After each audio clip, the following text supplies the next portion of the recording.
Welcome, everyone. How's everybody doing today? Wonderful.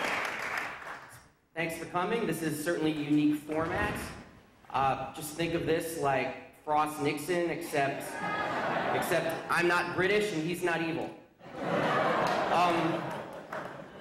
And if I could as well, I just want to send greetings from a 96-year-old gentleman in Oakland, California named Lester Red Rodney, who was the sports editor. Is he still around? He is still around.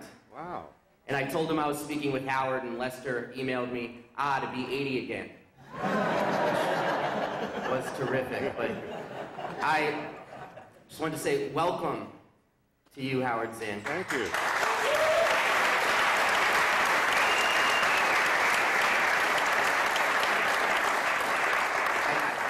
I just ask you a question if I could. Oh, no, please. You can. Okay. Yes. Yes, you can. Okay. I'm happy to be here with Dave Zirin. In fact, we're going to spend most of our time congratulating one another. No. This is my second appearance. I say appearance as if this is right, a show. Second appearance with Dave Zirin. But I don't know if you remember this, Dave, because most people don't remember the times they encountered me. But we were on the same platform with Jim Bolton. Do you know who Jim Bolton is? Right? Like Dave Zirin, he's an oddity. I hope you don't mind my saying that, Dave. No, not at all. No. But Jim Bolton was a pitcher, major league pitcher, with a political point of view. And Dave Zirin is a sportscaster with a political point of view. And so, anyway, we had a great time together. So, anyway, Dave, I'm happy to be here with you, and I assume that we're going to talk about baseball in the age of Obama. Does that microphone work too? Does this microphone work too? I think that's just for the... But you know what? I'm going to give this to you. Can people hear me all right? Yeah. I'm going to stay like this, because that way we don't have to pass it back and forth like we're at a men's group meeting, passing the stick. Yeah. Who gets to speak. Or maybe later, if you're free, we could do that. Well, let's see. Can you hear me? No. This is a real put down. Okay, all right. It's all yours, Dave. Well, I wanted to ask you this. This is something I've wanted to ask you for quite some time. I mean, why didn't you? I didn't know you well enough. Okay. But as a paragon of social justice, how can you be a Red Sox fan? Because the general manager of the Red Sox, I know people will be very interested in this, the general manager of the Red Sox invited me. How many know who the general manager of the Red Sox is? 5 people. That's our demographic. Yeah. General manager of the Red Sox, a guy named Theo Epstein, and he invited me to sit in his box at a Red Sox game because he had read A People's History of the United States. How many general managers of baseball teams have read anything?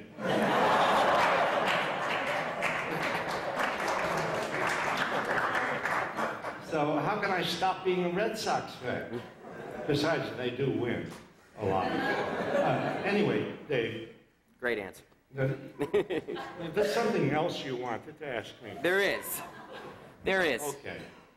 As somebody who has fought around issues of racial justice as a participant for decades, I would just love it if you could take us to where your head was at on November 4th, 2008, when you realized that Barack Obama was going to be the next president of the United States. Where my head was at, yeah. That was exciting. I was excited. I was exhilarated. No, yeah, of course. I mean, how could I not be? We were getting rid of this evil gang. You know, I mean, and here, yes, the first African-American. I wouldn't have welcomed any first African-American, right? I mean, they're African-Americans, you know. What if Clarence Thomas were running for president? No. But no, Barack Obama, a very decent guy, articulate, intelligent, etc., with a wife who is very politically savvy and charming and all of that. Besides, no, this is a historic moment. And for me, there was a special moment because at one point that evening when his victory was announced, the camera flashed on students at Spelman College in Atlanta, where I taught for 7 years in the days of the movement. And it showed the students at Spelman, these young women at Spelman, showed their faces. They were ecstatic. And it was just thrilling to see that. So that was that moment. Now, there's another moment. Please continue. Everybody's talking about it, the 100 days. I mean, at first, as a historian, is that in any way, shape, or form a metric by which to judge a president? Or, and second, what do you think of the first 100 days? Yeah, no, it's not a good measure. Therefore, I'll discuss it. Okay. Yeah, it's interesting, isn't it, about journalism? They get fixed on things, 100 days, 100 days. But, okay.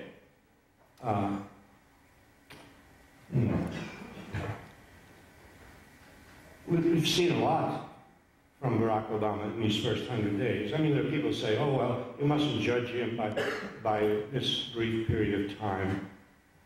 People say that to me when I have dared to utter some criticism of Obama. You have to dare to utter criticism of Obama because, and I understand it, because there is great exhilaration, there's great feeling, yes. And so it's kind of tough to voice criticism of Obama, but you should, because Obama is a politician. We are not. We are citizens. In the days of the abolitionist movement, the abolitionists said, you know, Lincoln and the White House, he's a politician. We are citizens. Lincoln will do what he wants and say what he wants, and we must do what we want and say what we want, hoping that the politicians will in some way be moved or pressured or affected by what we say and do. So, I mean, all of this is a preface to saying there are a lot of things that Obama has done in these first 100 days that I have not been happy with. Because what they suggest to me, what he's done in these first 100 days suggests to me that in many ways he's a very traditional Democrat. There's a very traditional leader of the Democratic Party. And I don't know if you know the tradition of the Democratic Party. I'll sum it up very briefly. The tradition of the Democratic Party is be more liberal than the Republican Party on domestic matters. Not too liberal, but more liberal than the Democratic Party. On matters of foreign policy, don't be too much different. Really.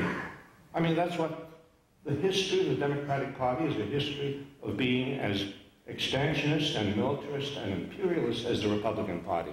Really. Just look at that history. I know Bush carries it so far that it's very hard to match, you see. But the fact is that historically the Democratic and Republican parties on matters of foreign policy have generally been together. They call it bipartisanship. And you're supposed to be happy with bipartisanship. It's no.